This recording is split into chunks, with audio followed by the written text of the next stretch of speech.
Hey, I'm sorry for the not Dragon Ball content or any fighters today or in this video, but I feel I've always wanted to try to steer the channel into a direction of just games that I genuinely just have interest in. So I did want to talk about Warzone today. Warzone was a surprising treat. I did not expect it to be as engaging or fun as it turned out to be for me. I played it for about 9 hours or so yesterday, and I gotta say I'm pretty sucked in and excited to see where this is gonna go in the future. But for right now, I just want to get my first impressions, and I'll jump right to it. Just even dropping out of the plane is great. I don't like how loud it is, but it seems to be that all BRs have a pretty loud, super loud sound whenever you're dropping in. It really bothers me, but there's, I believe, 150 max players. You can drop in anywhere you want. There's tons and tons of things to do with inside the game. I'll get to that in a bit. But you can only have up to 3 players, and you will pretty much just survive till the end. So let's talk a little bit about inside the game. Inside the game, when you get boots to the ground, you automatically come equipped with a pistol. Everybody has the same pistol. You also already have 2 armor plates. You get 3 armor plates, and then your health automatically regenerates. And you need to find armor plates to, fill them back up. Oh, by the way, I do want to mention that this game is free, so if anybody's ever interested in trying this out. And it's also cross-platform, so PC can play with Xbox can play with PS4, all that stuff. But you have 3 different types of bounties that you can get. You've got securing a perimeter, you have finding a target and killing it, and then you have scavenging. All 3 are great depending on what your playstyle is. You could play defensively with the securing a perimeter. You can scavenge if you don't really want to fight people, and then the bounty thing if you have to get that kill. The more bounties that you do in a row, the more money you'll get in succession, and the money is used for buying back your teammates, buying armor. You can buy munitions crates. You can buy UAVs, which I believe can be shot down. Some of my UAVs last way longer than others. It also might depend on what stage the circle is at. It would really suck to have a UAV in the sky for I don't know, 5 minutes or whatever, if it's the last circle. So I've never seen a UAV or heard one get shot down. I'm not really sure, to be honest. But you can also buy a self-revive kit. You can definitely self-revive in this game.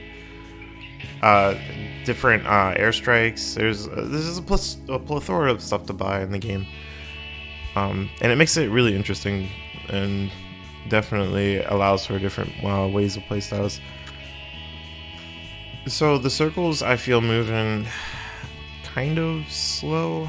The games will generally last from 20 to 30 minutes. I do feel that's kind of long, especially for a BR. But with 150 players, I guess the expectancy of the game is to last longer. Like I said, I wish the circles moved in a little bit faster. Not so much a blitz speed. I don't want to cram 150 people and then game's over in 15 minutes. I think that would be a little ridiculous, but if we could get it down to 20, I'd be happy with that. Games last a little long. The gunplay feels pretty solid. I didn't really run into too many instances where I felt like it was BS that I died or what have you. Snipers are pretty strong in this game right now, but I think snipers and BRs in general are pretty strong. Granted, where you are with the cover system and such. When I was using the sniper that I used a lot yesterday was the Kar 98. or in my playtime. The Car 98 it took a while to get into the scoping, so it wasn't like I don't know if you can quick scope or not with it. I'm pretty sure you could, but for me, you know, I need that reticle, so it took me a little bit to get in to the scope to be able to take a shot. You can tap instead of having to hold. The default is to hold square or hold whatever your pickup button is, but you can change it to just tapping. And it's called contextual tap or something, and it's in the controller settings. You also have to get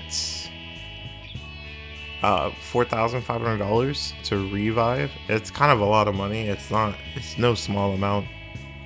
But that will allow you to revive your teammates, and you have to do it at a pay station. These pay stations are the same places where you get all the, you know, upgrades and stuff like that. Speaking of upgrades, you don't upgrade any of the weapons specifically. The weapons will be like kind of like Fortnite. So like they'll go from white to white, green, blue, purple, and then epic being the last color. There is, however, custom loadout drops that you can purchase or find, and you can just select a loadout that you had from I guess your time in multiplayer game or whatever loadout you want to create your weapon. So that's pretty cool that they allow you to do that. And then yeah, you can just have your own custom like personalized weapon that you like with all the attachments that you probably put on inside of the game menu, suited to, you know, obviously the gun that you want to play with. So it's very exciting, and I'm too low level to make a custom loadout, and I don't have enough weapon EXP to manage that, unfortunately. So hopefully I'll get to it soon. But in my opinion, this game is really fun. I really hope to get, like, I hope to play this a lot more. It's kind of hard for me because I'm already juggling so many games, and then we've got Resident Evil 3 coming out soon. But this, it's different. It's the type of, I would say combat is a little similar to Apex. In terms of, you can take a lot of damage, and the further away, the harder it is to down somebody, unless you're getting headshots with snipers. But it's so easy to run away and heal, or just, you know, run away and just get away from the fight in general. I think that this game is definitely suited more towards being with your team. In Blackout, I would find it easier to kill, you know, squads by yourself, because you were just able to have that mobility that you don't have in this game. Unfortunately, this game's mobility isn't that high. But when you do get into these fights, especially with your team, it's a very tense situation. It's very exciting, in my opinion. I do love that. You know, I didn't really get third party too much yesterday. Third parties are definitely possible, especially as the, you know, circle gets in smaller and smaller. But man, have I never wanted to thirst somebody so bad before. In Blackout, I didn't really worry about thirsting, but yesterday I died to somebody self-reviving after I killed them, and they just came back to life, and I was just like, can we not? So I will always remember that self-revive is an option. You do have to pay for it though. I believe it's a higher amount of money too. It's like 4,500 or something, but it sucks when it happens. It sucks when you don't have it, so. But like I said, this game is free to play. I don't really want to go over 10 minutes with this video, but check it out. I did love it, and yeah, thanks for watching.